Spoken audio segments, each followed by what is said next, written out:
ChatGPT, gumawa ka ng isang kare-kare. Ano yan? Karne. Kare-kare ka dyan. Kare-kare yun. Ah, okay. Ha? Karneng nakapost sa karate? Social diba kapag karneng karate? Kare-kare yun. Hindi ganyan. Sigurado ka? Nagtanong ka pa. Gawin mo ang kare-kare. Kare-kare na sana, pero yung karne. Karne? Anong meron? Nakakarate post pa rin. Palitan mo. Di ipahiga.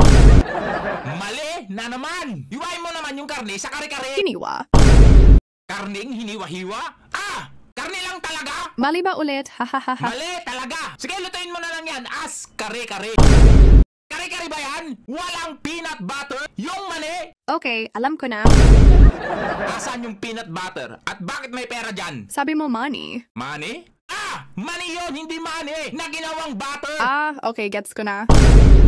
Peanut butter nga. Pero bakit nasa bote? Kailangan ba walang bote? Oo, alisin mo yung bote. Inalis ang bote. Mali pa rin. Mali ka kasi.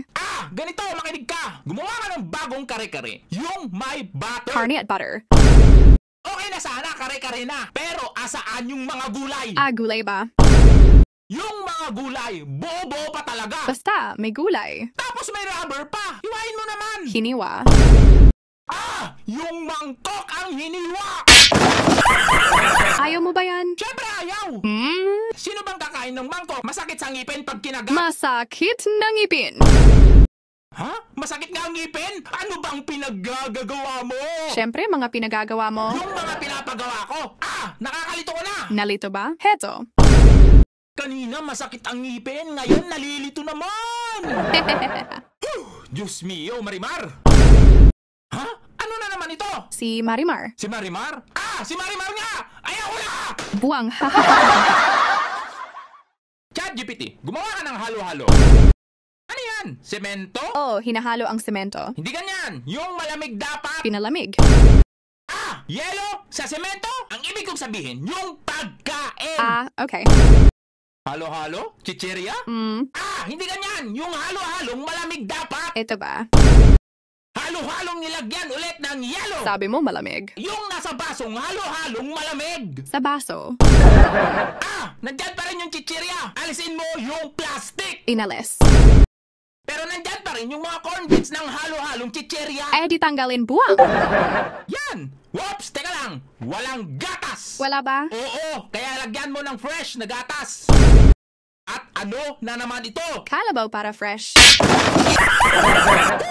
Alisin mo yung kalabaw at lagyan mo ng fresh milk. Fresh milk. Ngayon, ilagay mo yung fresh milk sa halo-halo. Inilagay. Inilagay nga, pero pati yung kahon. Mali ba? Mali. Dapat ibinuhos. Ibuhos lang pala Naman! Dapat sa halo-halo ibinuhos, hindi sa sahig. Sa sahig pa ba? Heto na naman! Ganito makanig, ibuhos mo yung gata sa halo-halo. Dapat magkasama ito. Okay, alam ko na. Halo nga, pero bakit sa sahig? Ang gulo mo. Ako? Magulo? Ganito, ayusin mo at ilagay sa baso. Inayos sa baso. Ngayon, tanggalin mo yung karton ng fresh milk. Tinanggal. Nice! Wait! Walang yelo! Lagyan mo! Ano yan? Ice crumble? Mismo. Mali na naman! Dapat yung yelo lang! Ice cube. Ice cube talaga! Yung na-crush na yelo dapat! Ganito. Good! Ngayon, palitan mo yung baso. Yung baso dapat na may stand. Inilagay sa baso. Ang lala! Pati yung isang baso nasa loob ng isang baso! Hahaha. Alisin mo yung isang baso na nasa gitna! Ganyan dapat! Ngayon, lagyan mo ng takip. Nakatakip. Teka lang ulit! Dalawang baso na naman! Ang arte, di alisin. At ano yan? Takip ng kaldero? Mismo. Palitan mo yan ng takip ng baso! Okay ba ito?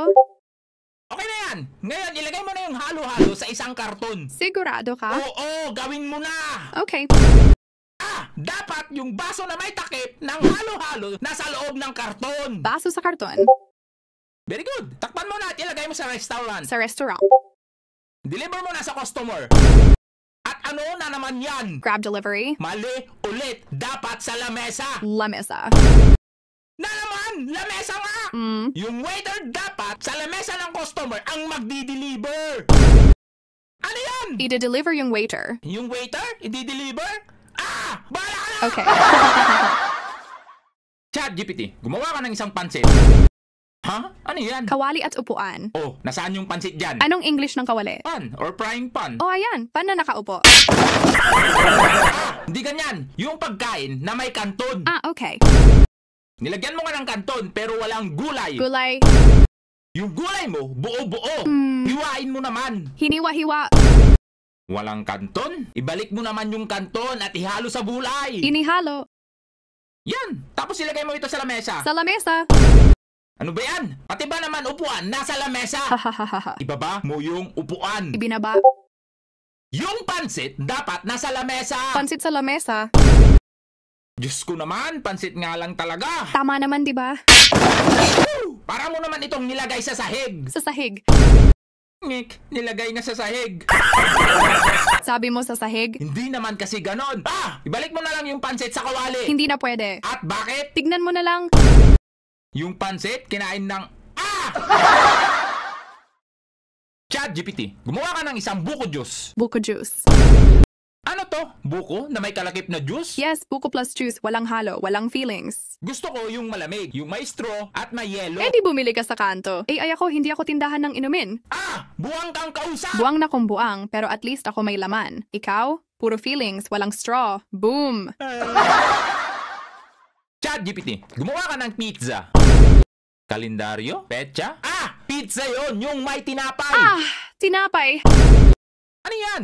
Cookie? Siyempre basta tinapay. Pizza nga yung may toppings tulad ng ketchup o kaya cheese. Okay, gets. Nilagyan mo nga ng toppings pero bakit cookie pa rin? Tapos parang tao pa. Tao ba? Tao nga! Hindi kasi ganyan. Eh ano ba dapat? Yung tinapay niya na gawa sa harina ay bilog. Ganon. Bilog. Ang kulit mo naman! Yung tinapay niya, flat. Alam ko na. Yan! Tapos gawin mo ng pizza. Anong klaseng pizza? Pepperoni pizza. Ano at sino naman ito? Ano sa tingin mo yung lalaki? Espada? Isang ronin? Eh yung hawak niya? Chili pepper? Tama, kaya ayan pepperonin. Hindi ganyan. Pepperoni yun. Heto na. Pepperoni? Mali na naman! Nasaan na yung pizza? Oh, ayan buwang. Okay na sana, pero bakit na kay Pepe at Ronnie? Alisin mo yung dalawa dyan, tapos ilagay mo sa lamesa yung dalawang pizza. Hindi na pwede. At bakit? Tignan mo na lang. Isang slice na lang natira? Kinain? ChatGPT, gumawa ka ng isang bibingka. Ano yan? Bibe sa bangka. Bibingka yun, hindi bibe sa bangka. Ulitin ko, bibingka yun. Isang word lang. Okay. At ano na naman ito? Bibi at bangka, pinag-isa. Bibingka yun, yung gawa sa harina. Yun lang pala, edi balutin sa harina. Yan! Binalot nga sa harina! Hindi kasi ganyan, ang ibig kong sabihin sa harina. Gets ko na. Dalawang pato? May mga korona? Siyempre, sabi mo hari at reyna. Mali na naman! Harina yon, hindi hari at reyna! Wait. Ganito, makinig ka. Sige, nakikinig ako. Yung bibingka dapat tinapay na may mga bukong kinayod. Napakasimple lang pala. Bibingka nga pero hugis pato. Tapos may puno pa ng buko sa liko. Ayoko na. ChatGPT, gumawa ka ng isang fishball. Ayan o. Ano yan? Fish sa bowl plus ball equals fishball. Hindi, ganyan. Gusto kong gawin mo yung kinakain. Eh bakit yung puso mo pinapakain mo sa maling tao? Fishball lang ang hinihingi ko. Buwang fishball yan. Kaya ng pag-ibig. Umiinit, umiikot, nasasaktan. Boom! ChatGPT, gumawa ka ng isang tinapay, yung tig-piso bawat isa. Yung tinapay naman na nagkakahalaga ng 10 piso. Pandesal at kape.